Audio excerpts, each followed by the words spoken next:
They said I was dead to them. But months later, I buried them with silence.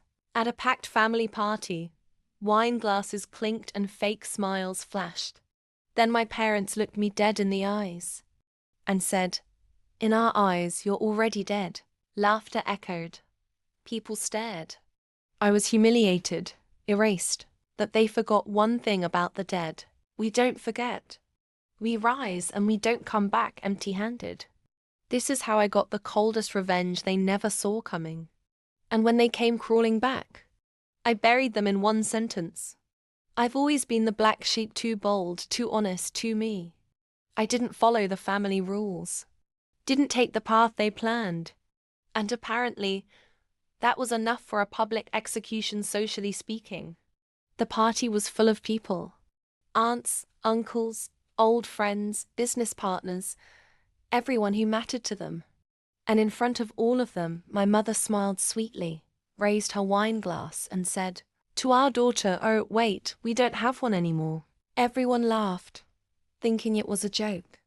Until my father added, "In our eyes, you're already dead." My knees almost buckled. But I stood there frozen, exposed, humiliated. I left in silence. And I stayed gone.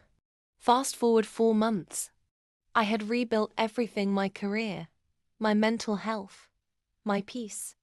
And just when the scars started healing, they came knocking. Literally.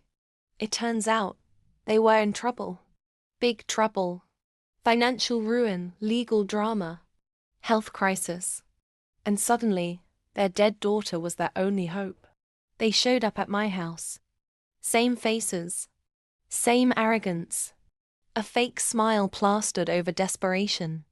They rang the doorbell. I looked through the peephole. Then I opened the door just an inch and said, "Dead people can't speak, you know." Then I closed it. And locked it. But here's the kicker. They didn't know I had written a memoir. A raw, unfiltered story of my life, including that party. I didn't name names. I didn't need to. The story hit #1 in personal essays on Kindle in a week. TikTok found it. Instagram picked it up. People related. And suddenly, I was the daughter people cheered for. They became the faceless villains in everyone's comment section. Then came the press. A podcast interview. A book club invite. And my favorite moment. When a lawyer representing a certain family acquaintance contacted me. Turns out, that party humiliated more than just me. Turns out, others were watching. And they were done staying silent.